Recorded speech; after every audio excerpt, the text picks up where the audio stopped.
Hi everyone, thanks for visiting my channel. If you're new here, welcome. I'm Carol, the Thrifty Chic Housewife.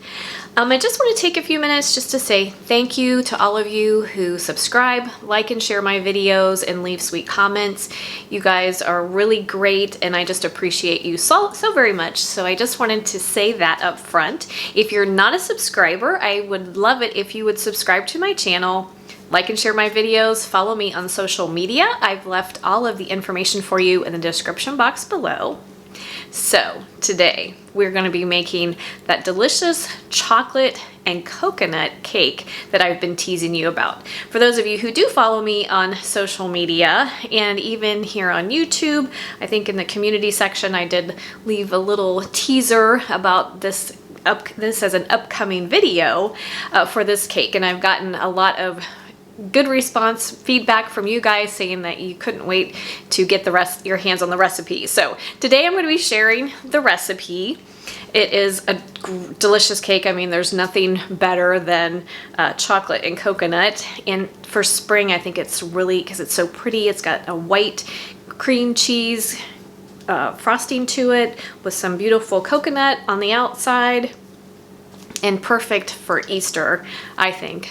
Easter time, we tend to gravitate towards chocolate. I know a lot of people do carrot cake, but chocolate is always a favorite at Easter time, and coconut kind of makes its way into our cooking that time of year too. So this would be great for Easter. When I was coming up with the recipe, I started with the Hershey's Perfectly Chocolate cake recipe, and then I kind of deviated from that and did some testing and came up with my own recipe by adding a few things. A couple of my secret ingredients, one of them is espresso powder. If you've never used espresso powder when baking chocolate or making chocolate items, coffee is a delicious way to complement the chocolate flavor. It makes it more complex. So I do use the instant espresso granules in this recipe. I dissolve them in boiling water, but you could also just use hot strong coffee. That's entirely up to you. Either way, it will add delicious flavor to your chocolate cake. If you do not want to add the coffee, you don't have to. You can just use boiling water at the end, and as I'm putting the cake together, showing you how to mix it, you'll understand where that comes into play. The Hershey's Perfectly Chocolate recipe just uses boiling water. So that's entirely up to you what way you want to go, but the coffee and chocolate cake is divine. So I encourage you to give it a try. Then the other secret ingredient that I like to use that really gives you even more chocolate flavor above and beyond using cocoa powder is the Hershey's syrup. I like the Simply 5 Hershey's syrup. It has you can read all of the ingredients in it, and it uses natural vanilla flavor, which we love. So we'll be using that to bump up our chocolate flavor as well. A couple of things about cocoa. You can either use Dutch processed cocoa in this, or you can use regular cocoa powder. That's entirely up to you. Either one will work. For this cake, I used the Dutch processed. I think it has a little bit richer flavor. But what I'm going to do is I'm going to link in the description box below an article written by King Arthur that kind of explains when you should use Dutch processed versus regular cocoa powder. You can also mix them. You can't always interchange them for every recipe, and they give a really great explanation in one of their articles about using cocoa powder. So I'll link that in the description box below so that you can, when you have time, you can pop over there and read it. And it'll make sense to you when you read the science behind when to use which one. But in this recipe, it's totally fine to use either one. And then the last thing I just wanted to talk about is for preparing my pans. I like to use the Wilton's Cake Release. You just squirt some in your pan and swirl it around with a pastry brush. If you don't want to do that, you can prepare them the traditional way with greasing them and then using flour or cocoa powder, either one, to dust them with. You can use parchment paper, whatever, but I really like the Wilton Cake Release. I get good results every time.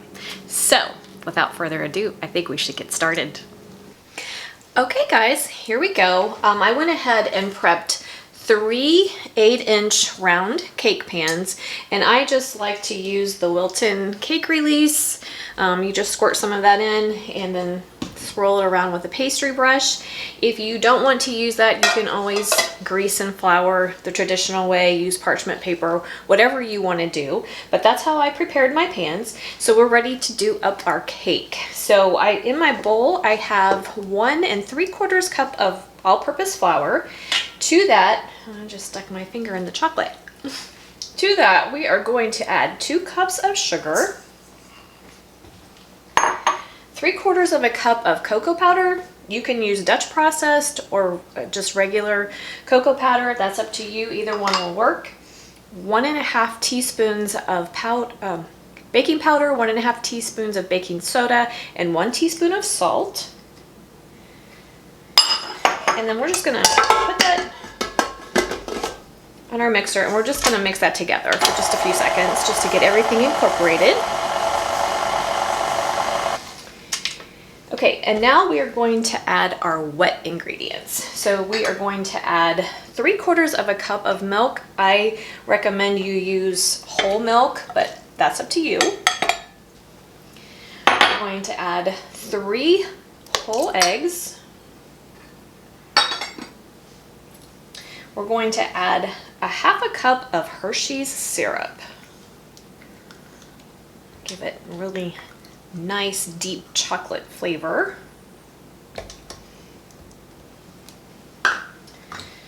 We're going to add 2 teaspoons of vanilla extract.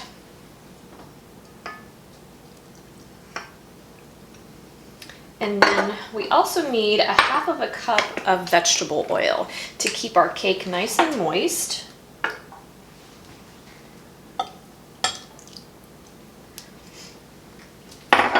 Okay, so now we're going to slowly turn that on to get it started. Once it starts to get mixed together, after you've mixed it for like 10 seconds or so, then we're going to turn it up on a medium speed, and just like a regular cake mix, we're going to mix it for 2 minutes. Okay, once your 2 minutes are up, you're going to stop the mixer, scrape down your bowl,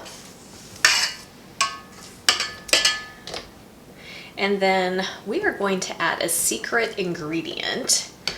We are going to add, I've used espresso powder that I've dissolved in 3/4 of a cup of boiling water. And this is the secret to getting a really rich flavor to chocolate. Coffee complements chocolate so well. So we're going to go ahead and pour that in, and we're just going to stir this for like 30 seconds or so just to incorporate it into our batter.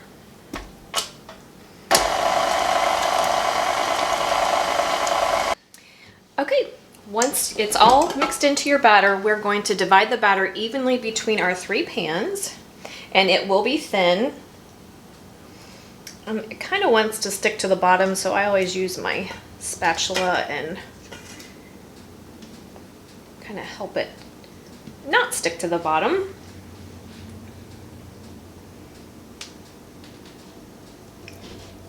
Just divide the batter as evenly as you can. And then we're going to pop this in a preheated 350 degree oven for 30 to 35 minutes until it springs back when you touch it in the middle. Okay guys, welcome back. My cakes are all done. They took about 35 minutes. So like I said, anywhere between 30 to 35 minutes is about what they're going to take. You just want them to spring back when you touch them in the middle, or you can test them by sticking a toothpick in and making sure that it comes out clean. So what we're going to do now is I'm going to let them cool in their pans for about 10 minutes, and then I'm going to turn them out of the pan and let them finish cooling. And when we come back, I'm going to show you how to make the frosting. Now, a couple things: if you want your cakes fairly easy to frost after they cool completely, if you put them in the fridge, they're a little easier to frost when they're cold, or you could even stick them in the freezer for 10 minutes or so to get them nice and cold. They'll frost easier for you, but that's entirely up to you. So when we come back, we're gonna make some delicious frosting and we're gonna put our cake together. Okay guys, my cake layers have completely cooled and they're hanging out in my fridge while I make the frosting. So we're gonna be making two things here. We're gonna be making a coconut cream cheese frosting, but we are also gonna be making a coconut filling. But part of the filling is a part of the frosting. So we need to make our frosting first. So you want to make sure you're going to be using cream cheese, you're going to be using butter. You want to make sure that both items, your butter and your cream cheese, are at room temperature. And we need a brick and a half of cream cheese, or 12 ounces of cream cheese, and we also need 12 ounces of butter.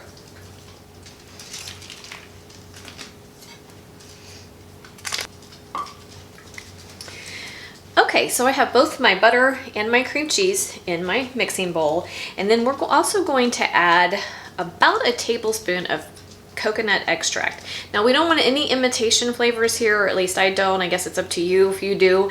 I like the McCormick. It's an all natural flavor. It is coconut extract with other natural flavors, and it is a pretty good one. So that's the one I use, and the amount just depends on you, how coconutty you feel that day. I would use at least 2 teaspoons. I'm going to use about a tablespoon. I'm going to go ahead and pour that in. It's about what I had left in this bottle. And then we're going to turn on our mixer. We're going to let that go until our cream cheese and butter are fully incorporated. And this is why you want it at room temperature. If they're not at room temperature, it'll be really hard to mix, and we don't want that. And we don't want our frosting to be lumpy either. So that's important. So we're going to, I always start it on low. Once it gets going, you can raise it up to the next level of medium low and just let it go until it's fully incorporated. Oh, I can smell that coconut already. Once your butter and your coconut and the extract are all fully mixed together, then we're going to start adding our powdered sugar. And we're going to want about 6 cups of powdered sugar. So I'm going to start with about 2 cups.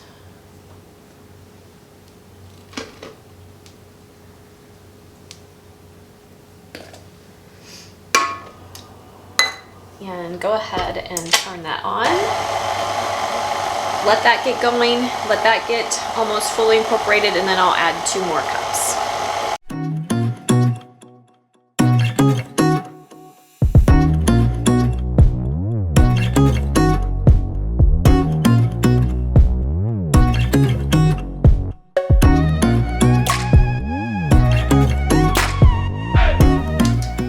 Once everything's nice and smooth and creamy, you want to go ahead and just make sure you scrape down your bowl. You don't want any dry powdered sugar hanging out anywhere. And it should be fairly stiff, not super stiff, but it should have some body to it. And just mix it one more time.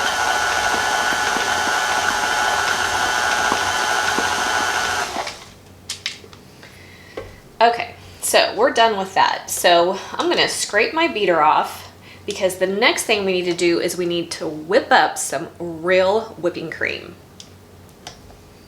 Okay, so now we want to switch from the beater to the whisk attachment.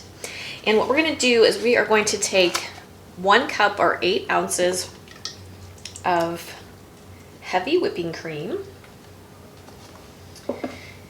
And we are going to go ahead and start mixing that. And we want to mix that on high because we want it to whip up nice and firm. Okay, once you've whipped your whipping cream till it's got some nice soft peaks, we're going to add about 2 more teaspoons of more coconut extract. More or less, it's to your taste. I want it really coconutty, so that's about how much I'm going to add. And then we are also going to add about 1 cup of the frosting that we made. And this is going to make our delicious filling.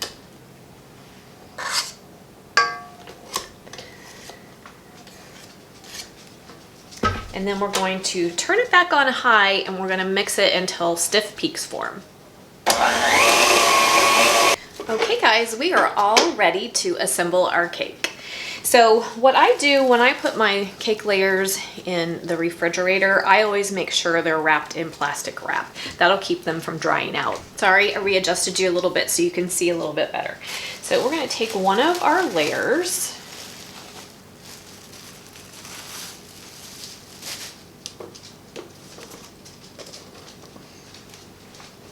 Put it on the bottom. And then we're going to scoop our coconut cream filling on top.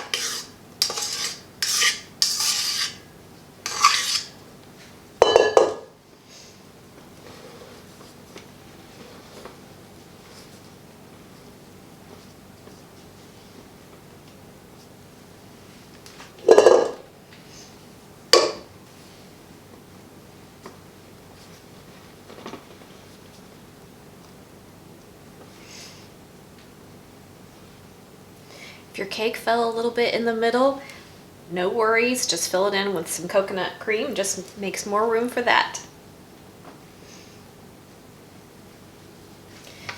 And then you're going to take your next layer.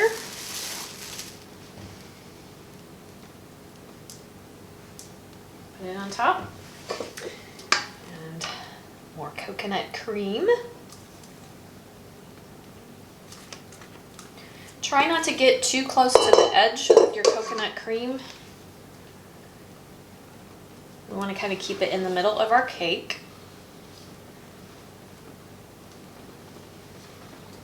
And you don't want it to ooze out.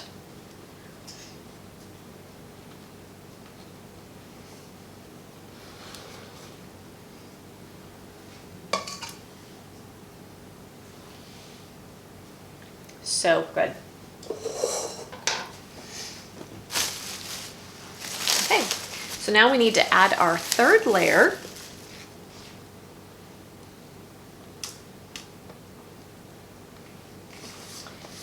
And if you've got any crumbs, you can brush those off.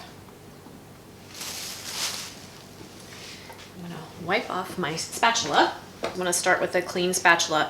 Now the one other thing that I did want to say, if you want more coconut, you could always sprinkle some of the grated coconut on top of your cream filling if you want more fresh coconut. I'm just going to pat mine across the top and around the sides, but if you want more, you could go ahead and sprinkle some in before you do the next layer. So now we are going to frost our cake all over. You can do a crumb coat if you want to. I'm not going to do that. The coconut will cover up any crumbs that might come through, but I've gotten pretty good at my frosting, so I shouldn't have that problem.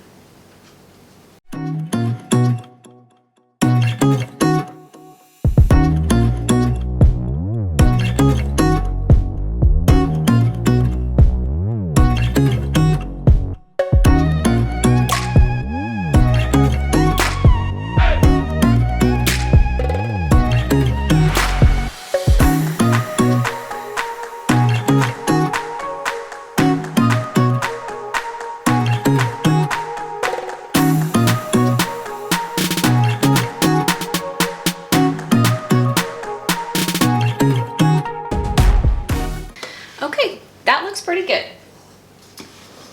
It smells so delicious, I can't wait to cut it. But first, we have to finish decorating it. Now I'm just going to I'm using unsweetened coconut. I feel like there's plenty of sugar in the frosting. And by the way, I'm very generous with my frosting.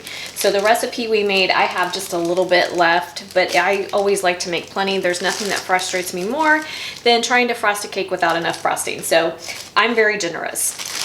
So anyway, now we're going to take some unsweetened coconut that's pretty finely shredded, and we're going to press it across the top of the cake and up the sides. Now, to toast or not to toast, toasted coconut would be totally delicious here. However, I don't want that toasted coconut look to my cake. I want it to be pure white. So I'm going to leave mine untoasted. But that's up to you. Toasted coconut, the flavor would be amazing. But like I said, I'm going for color here. So I just want plain white coconut. So we're just gonna sprinkle some on the top. This is a messy proposition. You can clean it up later. So I just take handfuls of my coconut and just start pressing it onto the sides, and then I sweep away what falls off and then reapply it in another spot. So make sure your counter is nice and clean so that you can just scoop it back into your hand.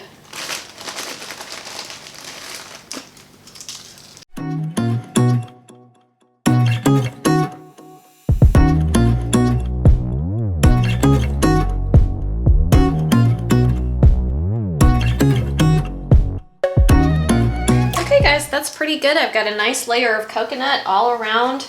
At the very end, just take your hand and just go around the edges. It's nice if you have a turntable like this. It makes it easier for decorating cakes. They're not expensive to buy.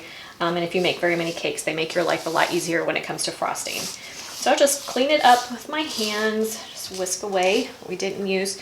So while I clean up my mess, I'm gonna take my cake and I'm gonna pop it in the fridge for just a few minutes while I clean up here. And when we come back, I'll show you what it looks like on the inside.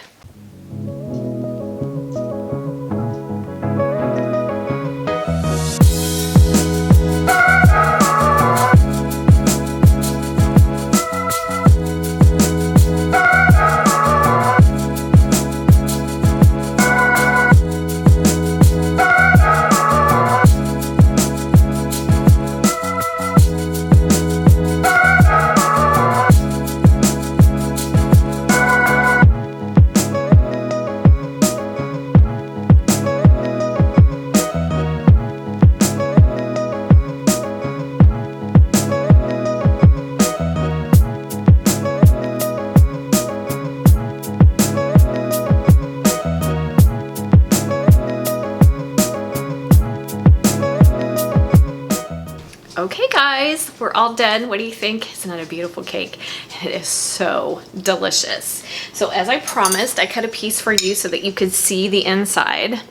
Now because the center is, the cake is so moist and the cream filling is so creamy, it doesn't make a perfect slice. It's not picture perfect, but it tastes amazing, I promise you. So let's give it a taste, just to be sure.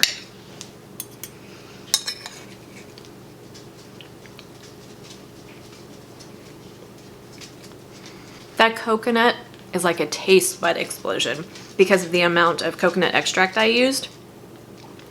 And the cream filling is so creamy, but it's not overly sweet.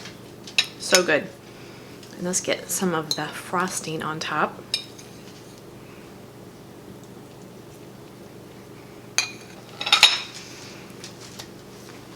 So good. That cake is really moist. And you have that delicious, rich chocolate flavor. You don't taste the coffee, so if you're not a coffee drinker, don't worry about that, but it just adds to the flavor of the chocolate. It makes it a more complex chocolate flavor. It is so good. Like I said, it's very moist. The frosting, like I said, I'm pretty generous with my frosting. So you will have plenty to frost this cake with, probably about a half a cup or so of leftover. So anyway, I hope you enjoyed this recipe. I did want to mention that this is a cake that you're going to want to keep in the refrigerator because it has cream cheese in it. It's not a cake that you can leave out on a covered cake plate on your counter. You should really refrigerate it because of the cream cheese that's in there. So that's something to consider. And with the cream filling also, you're going to want to refrigerate it. Just if you don't want to eat it cold, just let it sit out for a half hour or so that the cream cheese isn't so hard. It doesn't really get hard, but it does get pretty stiff. So if you want that to loosen up a little bit, just let it sit out for 30 minutes or so before you're ready to eat it. So I hope you'll give it a try.